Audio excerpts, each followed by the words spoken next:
Hello friends, welcome to मंथन IQ with Chandresh. मंथन IQ with Chandresh के इस ऑनलाइन प्लेटफॉर्म में आप सभी का स्वागत है। दोस्तों, हमारे द्वारा यहाँ पर डेली करंट अफेयर डिस्कस किया जाता है। जैसा कि आज है 31 मार्च। 31 मार्च से संबंधित आपके परीक्षाओं से संबंधित जो भी महत्वपूर्ण करंट अफेयर होगा, हम उसको यहाँ पर डिस्कस करेंगे। दोस्तों, बिना देर किए हुए चैनल को लाइक शेयर सब्सक्राइब कर दें। हम अपने सेशन को स्टार्ट करते हैं। आज का हमारा पहला क्वेश्चन है, रामनाथ गोयन का उत्कृष्ट पुरस्कार 2026 किस क्षेत्र में दिया गया? जिसका ऑप्शन है पत्रकारिता, साहित्य, विज्ञान, सामाजिक सेवा। जिसका सही ऑप्शन है ऑप्शन नंबर ए, अर्थात पत्रकारिता के क्षेत्र में रामनाथ गोयन का उत्कृष्ट पुरस्कार 2026 पत्रकारिता के क्षेत्र में दिया जाता है। बात किया जाए रामनाथ गोयन का उत्कृष्ट पुरस्कार की, तो यह पत्रकारिता के क्षेत्र में दिया जाता है, जो कि वर्ष 2026 में 19 अलग अलग कैटेगरी में 24 पत्रकारों को दिया गया है। कितने? 19 अलग अलग कैटेगरी के 24 पत्रकारों को दिया गया है। बात किया जाए इसकी, तो यह नई दिल्ली में इस बार जो है कि भारत के उपराष्ट्रपति CP राधाकृष्णन के द्वारा यह पुरस्कार प्रदान किया गया है। प्रमुख रूप से जो है कि इसमें फियरलेस, भय मुक्त पत्रकारिता एवं लोकतंत्र को मजबूत करने के लिए यह पत्रकार प्रमुख रूप से यह जो है पुरस्कार प्रमुख रूप से दिया जाता है।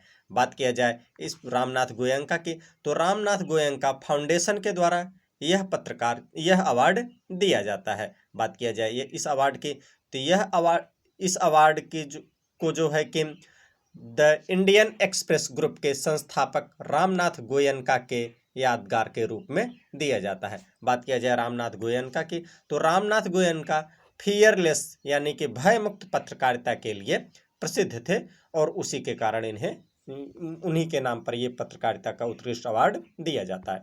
हम बढ़ते हैं अपने अगले क्वेश्चन की तरफ। हमारा आज का अगला क्वेश्चन है, हाल ही में जारी अंतर्राष्ट्रीय पर्यावरण एवं विकास संस्थान के खाद्य सुरक्षा सूचकांक में कौन सा देश शीर्ष पर रहा? जिसका ऑप्शन है फिनलैंड, आइसलैंड, जर्मनी, नॉर्वे। जिसका सही ऑप्शन है ऑप्शन नंबर बी, अर्थात आइसलैंड। बात किया जाए अंतर्राष्ट्रीय पर्यावरण संस्थान के द्वारा खाद्य सुरक्षा सूचकांक में, यानी कि एक प्रकार से जो है कि फूड उपलब्धता यानी कि भोजन की उपलब्धता के आधार पर जो है कि यह अवार्ड दिया जाता है। इसमें बात किया जाए तो इसमें जो है कि रैंक नहीं निर्धारित किया जाता है, 1 से 10 तक का अंक होता है, उसी के आधार पर जो है कि ये दिया जाता है। तो इसमें प्रथम स्थान पर यानी कि जो है कि शीर्ष रैंक किसे मिला है, तो शीर्ष रैंक जो है कि आइसलैंड को मिला है। बात की जाए इसमें मुख्य रूप से 4 की पिलर्स होते हैं, 4 मुख्य पॉइंट होते हैं जिन्हीं के आधार पर यह दिया जाता है। तो 4 पॉइंट कौन कौन से हैं? उसमें है एक, भोजन की पहुंच, यानी कि सभी लोगों तक जो है कि भोजन की पहुंच है कि नहीं। दूसरा है भोजन का उपयोग, तो भोजन का उपयोग किस प्रकार से कर रहे हैं, भोजन का उपयोग किस प्रकार से कर रहे हैं, जो है कि न्यूट्रिशन युक्त भोजन मिल रहा है कि नहीं, या फिर भोजन का नुकसान किया जा रहा है। भोजन की स्थिरता, भोजन की स्थिरता से तात्पर्य ये हो गया कि आज तो हमको भोजन मिल गया, कल फिर हमको भोजन मिल पाएगा कि नहीं, या फिर 10 दिन बाद हमको भोजन मिल पाएगा कि नहीं, इस बात की यानी भोजन की स्थिरता को भी देखा जाता है। और सबसे महत्वपूर्ण है इसमें भोजन की उपलब्धता, यानी कि देश के सभी नागरिकों तक भोजन की उपलब्धता है कि नहीं, इस बात को भी देखा जाता है। यही 4 प्रमुख पिलर हैं। बात किया जाए इसमें, तो इसमें कुल 162 देशों को शामिल किया गया, जिसमें जो है कि 10 के स्कोर तक स्केल बनाया गया। जिसमें आइसलैंड की बात किया जाए तो आइसलैंड को 9.76 पॉइंट मिला। कितना? 9.76 पॉइंट मिला। और वहीं पर बात किया जाए जो है कि भारत की, तो भारत को जो है कि कितना पॉइंट मिला? भारत को 5.3 पॉइंट मिला है। कितना? भारत को 5.3 पॉइंट मिला है। अच्छा, सबसे लास्ट यानी कि सबसे खराब स्थिति किसकी रही, तो सोमालिया की सबसे खराब स्थिति रही। सोमालिया की रैंक क्या रही? सोमालिया को जो है कि 1.29 पॉइंट मिला है। अच्छा, औसतन स्कोर क्या रहा? औसतन स्कोर 6.74 रहा है। कितना रहा है? 6.74 रहा है, यानी कि जो है कि भारत का स्कोर औसतन स्कोर से कम रहा है। हम बढ़ते हैं अपने अगले क्वेश्चन की तरफ। हमारा आज का अगला क्वेश्चन है, हाल ही में भारत की पहली हेलीकॉप्टर लॉन्च ड्रोन प्रणाली वायु किस संगठन ने विकसित किया है? जिसका ऑप्शन है इसरो, HAL, IAF, DRDO। जिसका सही ऑप्शन है ऑप्शन नंबर सी अर्थात IAF अर्थात इंडियन एयरफोर्स के द्वारा जो है कि हेलीकॉप्टर लॉन्च ड्रोन प्रणाली वायु को विकसित किया गया है। हाँ, किसे विकसित किया गया है? प्राणवायु को विकसित किया गया है। तो इसमें क्या होगा, अब मतलब एक भारत सरकार के द्वारा यानी कि जो है कि इंडियन एयरफोर्स के द्वारा जो है कि एक इस प्रकार का जो है कि ड्रोन बनाया जा रहा है जिसको हेलीकॉप्टर से लॉन्च किया जा सकेगा। किससे? हेलीकॉप्टर से लॉन्च किया जा सकेगा। बात किया जाए इसका मूल उद्देश्य ऐसा ड्रोन बनाना जो हेलीकॉप्टर से लॉन्च किया जा सके और छोटे आकार का ऑटोनॉमस ड्रोन हो जिसकी रेंज जो है कि 50 से 80 किलोमीटर होगी। कितना होगा? 50 से 80 किलोमीटर इसका रेंज होगा तथा यह मैक्सिमम 30 मिनट तक जो है कि आसानी से उड़ सकेगा आसमान में। बात किया जाए यह जो है कि एक प्रकार से आत्मघाती ड्रोन होगा और हम जो कि हमले भी कर सकता है। इसमें इसका मुख्य बात क्या है, यह जो है कि जब GPS जैमिंग की स्थिति रहता है यानी कि GPS जैम रहता है उस स्थिति में भी यह जो है कि क्या कर सकता है? काम कर सकता है या अटैक कर सकता है। बात किया जाए इसमें तो यह इलेक्ट्रॉनिक वारफेयर में भी सटीक वार कर सकता है। बात किया जाए अच्छा, इस प्रकार के ड्रोन बनाने की आवश्यकता क्या हुई? आप देख सकते हैं जब से इजराइल, ईरान और अमेरिका कन्फ्लिक्ट चल रहा है तथा रसिया यूक्रेन कन्फ्लिक्ट चल रहा है तो इसमें जो है कि ड्रोन ने एक अहम भूमिका निभाया है।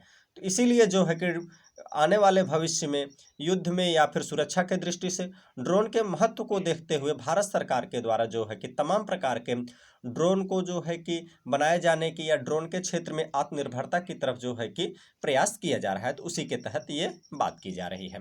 तो बात किया जाए इंडियन एयरफोर्स की तो इंडियन एयरफोर्स की जो है कि स्थापना वर्ष 1932 में होती है। कब होती है? वर्ष 1932 में होती है। तो इंडियन एयरफोर्स का हेडक्वार्टर कहाँ है? हेडक्वार्टर नई दिल्ली है। इंडियन एयरफोर्स का प्रमुख कौन है? इंडियन एयरफोर्स का प्रमुख है एयर चीफ मार्शल विवेक राम। कौन है? एयर चीफ मार्शल विवेक राम। एक और महत्वपूर्ण फैक्ट है, इंडियन एयरफोर्स डे किस तिथि को मनाया जाता है? तो 8 अक्टूबर को इंडियन एयरफोर्स डे मनाया जाता है। हम बढ़ते हैं अपने अगले क्वेश्चन की तरफ। हमारा आज का अगला क्वेश्चन है, हाल ही में होन्शु, ये होन्शु होगा, हाल ही में होन्शु द्वीप पर 6.2 रिक्टर स्केल तीव्रता का भूकंप आया। होन्शु द्वीप कहाँ पर है? यानी कि होन्शु द्वीप है। तो जिसका ऑप्शन है जापान, चीन, इंडोनेशिया, मलेशिया। जिसका सही ऑप्शन है ऑप्शन नंबर ए अर्थात जापान में है होन्शु द्वीप, जहां पर जो है कि क्या आया है?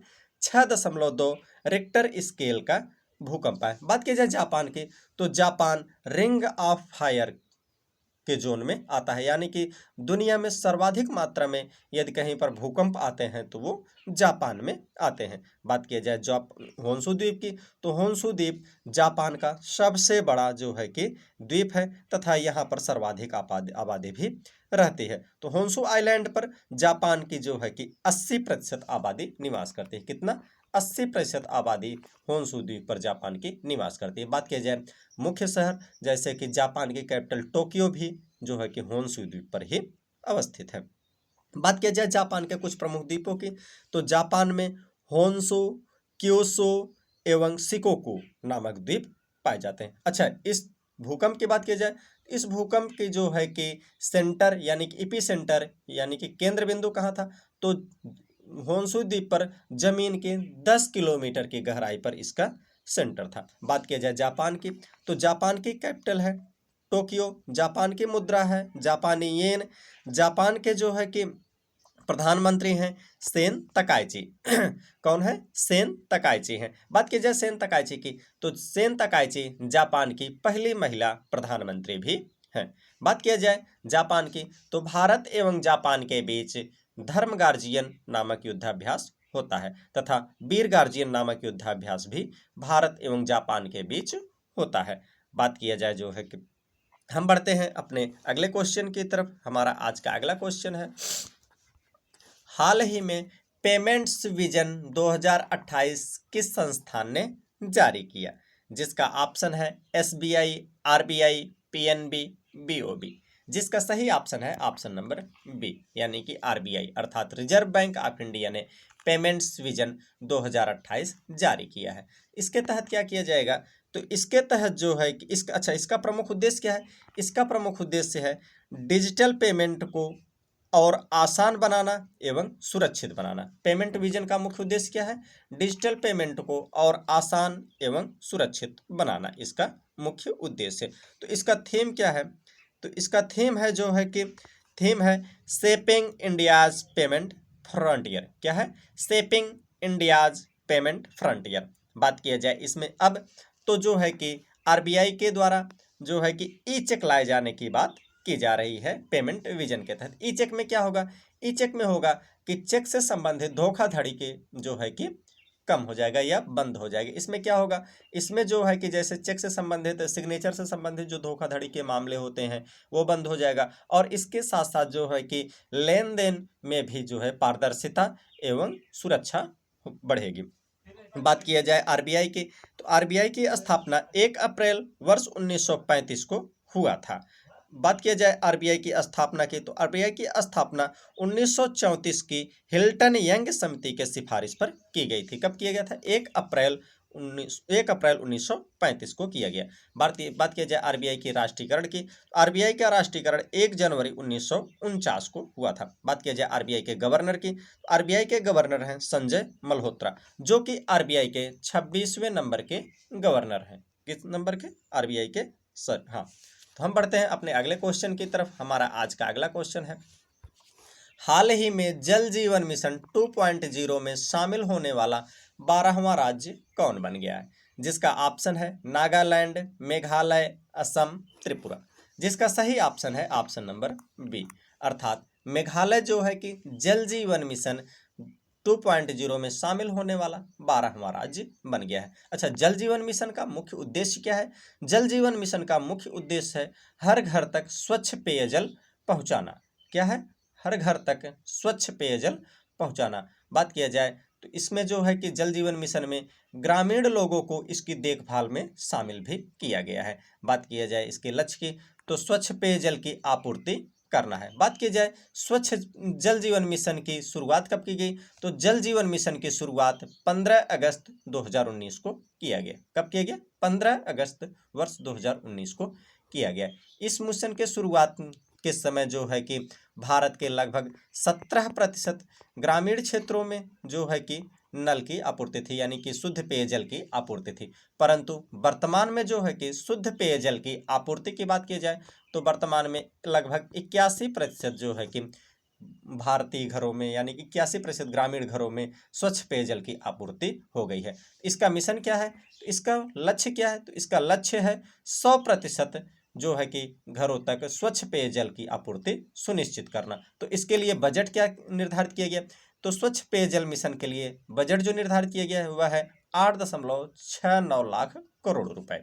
हम बढ़ते हैं अपने अगले क्वेश्चन की तरफ। हमारा आज का अगला क्वेश्चन है, सांख्यिकी एवं कार्यक्रम क्रियान्वयन मंत्रालय की रिपोर्ट के अनुसार 2025 में भारत की कुल बेरोजगारी दर कितनी रही, जिसका ऑप्शन है 3.1, 3.5, 3.6, 3.7।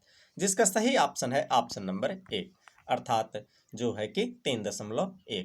तो बेरोजगारी दर रिपोर्ट जारी कौन कर रहा है, तो बेरोजगारी दर रिपोर्ट सांख्यिकी एवं कार्यक्रम क्रियान्वयन मंत्रालय के द्वारा जारी किया गया है। तो इसमें वर्ष 2025 में भारत में कुल बेरोजगारी दर, ओवरऑल की बात हो रही, तो कुल बेरोजगारी दर कितना रहा है, 3.1% रहा है। बहुत इंपॉर्टेंट क्वेश्चन है, ध्यान दीजिए, किसी न किसी एग्जाम में जरूर पूछा जाएगा।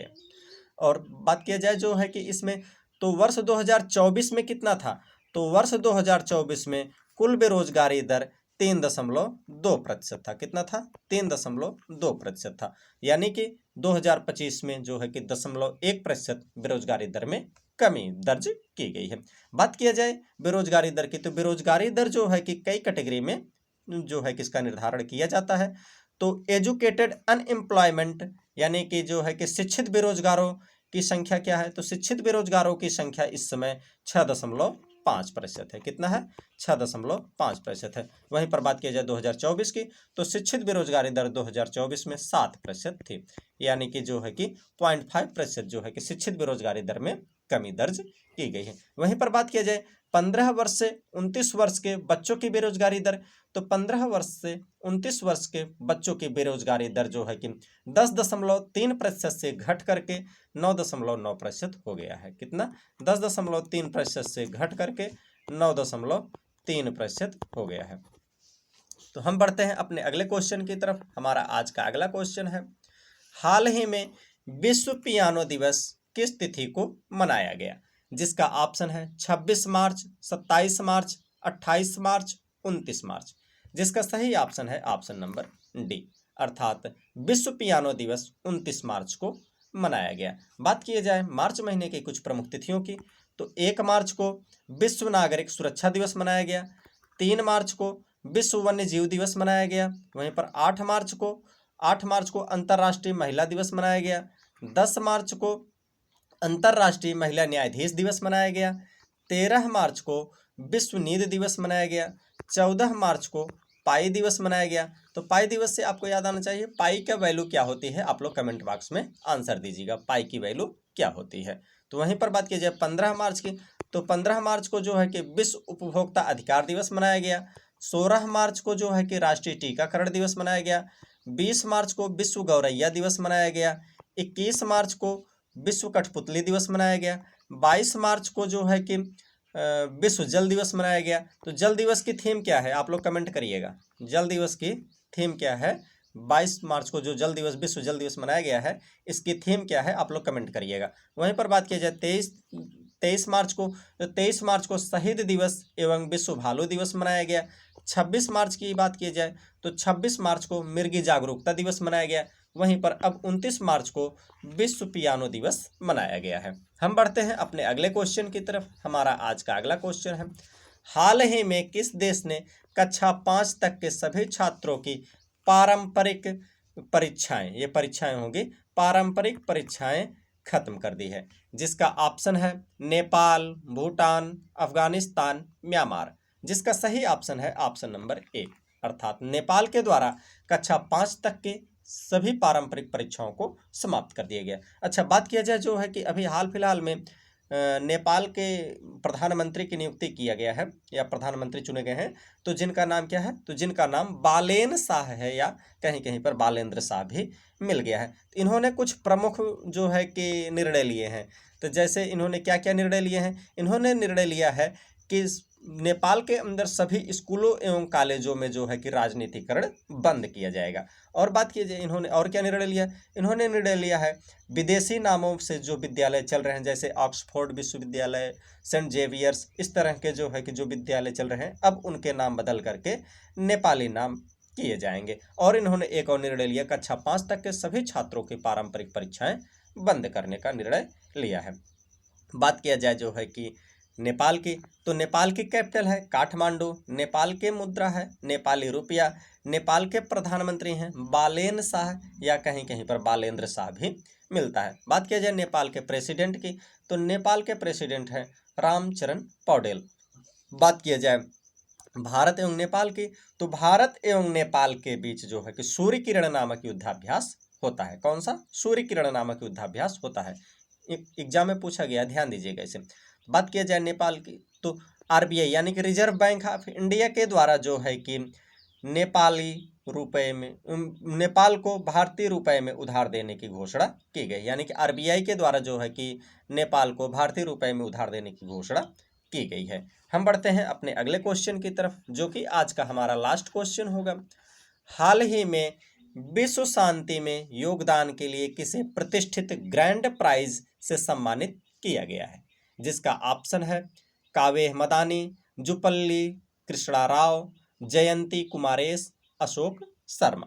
जिसका सही ऑप्शन है ऑप्शन नंबर बी, अर्थात जुपल्ली कृष्णा राव को विश्व शांति योगदान के लिए प्रतिष्ठित ग्रैंड प्राइज पुरस्कार दिया गया है। बात किया जाए इनकी जुपल्ली कृष्णा राव की, तो जुपल्ली कृष्णा राव तेलंगाना में पर्यटन एवं संस्कृति मंत्री हैं। दोस्तों, हमारा कंटेंट कैसा लग रहा है आप लोग कमेंट जरूर करिएगा। और डेली करंट अफेयर के लिए मंथन IQ विद चंद्रेश चैनल को लाइक करें, शेयर करें, सब्सक्राइब करें। दोस्तों, आप लोग चीज़ों को लिखने का प्रयास किए करिए, क्योंकि आप लोग जो चीज़ें लिख देते हैं वो आपके दिमाग में बैठ जाता है और जो आपको याद है वही आपके परीक्षाओं में आपके साथ है। आप सभी का बहुत बहुत धन्यवाद।